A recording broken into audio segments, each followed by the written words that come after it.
ওয়ানডেতে বর্তমান বিশ্বের সেরা ব্যাটারের নাম ড্যারেল মিচেল। আলোচনা কম, পারফরমেন্স বেশি, এটাই ড্যারেল মিচেল। মিচেল নীরবে নিভৃতে পারফর্ম করেছেন, ম্যাচের পর ম্যাচ জেতান, তবুও তারকা ব্যাটারদের ভিড়ে থাকতে হয় কিছুটা আড়ালে। ৬-৭ বছরের ক্যারিয়ারে তিনি এভাবেই খেলে গেছেন, বিশেষ করে ওয়ানডে ক্রিকেটে। ওয়ানডেতে ৫৮ ম্যাচ খেলা মিচেলের ব্যাটিং গড় ৫৫+। তিনি ৫৩ ইনিংস ব্যাট করে ৮টি শুধু সেঞ্চুরি করেছেন, আছে ১২টি 50। আরেকটি চমকপ্রদ ব্যাপার হল ওয়ানডে ক্যারিয়ারে কখনোই মিচেল ০ রানে আউট হননি। তার ব্যাটটাও জ্বলে ওঠে বড় বড় সব দলের বিপক্ষে। ভারতের বিপক্ষে ওয়ানডেতে ১০টা ইনিংস ব্যাট করেছেন মিচেল। এই ১০ ইনিংসে তিনি ৩টি সেঞ্চুরি ও ২টি 50 করেছেন। এখন তার ব্যাটিং গড় প্রায় ৭০। ভারতীয় বোলাররা তার বিরুদ্ধে ন্যূনতম প্রতিরোধ গড়তে পারেনি। মিডল অর্ডারে তিনি দলের জন্য একটি খুঁটির মতো। সকল বিপদে তার উপর আস্থা রাখা যায়। মিচেল ধরে খেলতে পারেন, আবার ঝড়ের গতিতেও রান তুলতে পারেন। পরিস্থিতি যখন যেমন, তিনিও হয়ে যান তেমন। এই গুণটাই তাকে ভার্সেটাইল ব্যাটারে পরিণত করেছে। মিচেলের হাতে প্রচুর শটস রয়েছে। তিনি মাঠের চারপাশে সব রকম শট খেলতে পারেন। ক্রিকেটীয় ব্যাকরণ দিয়ে নয়, মাঝে মধ্যে শুধু পেশির জোর দিয়েও বলকে সীমানা ছাড়া করতে পারেন। নিউজিল্যান্ড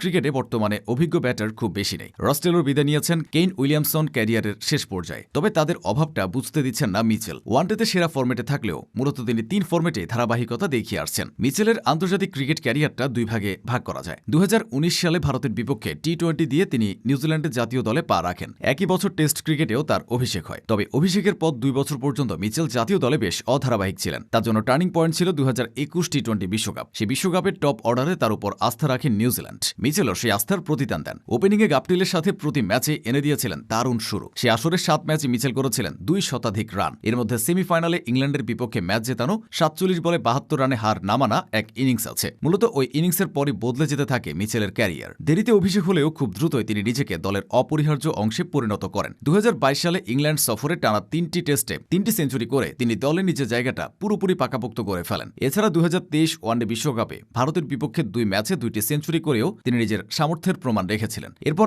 আইপিএলে তাকে দলে ফিরিয়েছিল চেন্নাই সুপার কিংস। মিচেলের সবচেয়ে বড় শক্তির জায়গা হল তার অবিশ্বাস্য ধারাবাহিকতা। তার এই সাফল্যের পেছনে কাজ করে প্রখর মানসিক দৃঢ়তা, হার নামানা মনোভাব এবং যে কোনো কন্ডিশনে মানিয়ে নেওয়ার ক্ষমতা তাকে কিউই ক্রিকেটের নতুন মিস্টার কনসিস্টেন্ট হিসাবে প্রতিষ্ঠিত করেছে। ড্যারেন মিচেলের বাবা জন মিচেল নিউজিল্যান্ডের কিংবদন্তি রাগবি দল অল ব্ল্যাকসের সাবেক কোচ ও খেলোয়াড় ছিলেন। বাবার কাছ থেকে পাওয়া পেশাদার অ্যাথলেটের সেই শৃঙ্খলা ও লড়াকু মানসিকতা তার ব্যাটিংয়ে ফুটে ওঠে। তিনি তার ব্যাটিংয়ে ধ্রুপদী টেকনিক এবং পাওয়ার হিটিংয়ের এক দুর্দান্ত সমন্বয় ঘটান। লম্বা গড়নের কারণে তিনি ক্রিজে দাঁড়িয়ে অনায়াসে বিশাল ছক্কা হাঁকাতে পারেন। বিশেষ করে স্পিনারদের বিপক্ষে তার ডাউন দ্য উইকেটে এসে খেলা শটগুলো অত্যন্ত কার্যকর। পরিস্থিতির গুরুত্ব বুঝে ব্যাটিং করার অসাধারণ ক্ষমতা আছে তার। কখনো তিনি দলের প্রয়োজনে দেয়াল হয়ে দাঁড়ান, আবার কখনো দ্রুত রান তুলে প্রতিপক্ষের উপর চাপ সৃষ্টি করেন। বল হাতেও মিচেল মাঝে মধ্যে বেশ কার্যকরী হয়ে ওঠেন। সব মিলিয়ে ড্যারেল মিচেল যেন ক্রিকেটের একটা ফুল প্যাকেজ।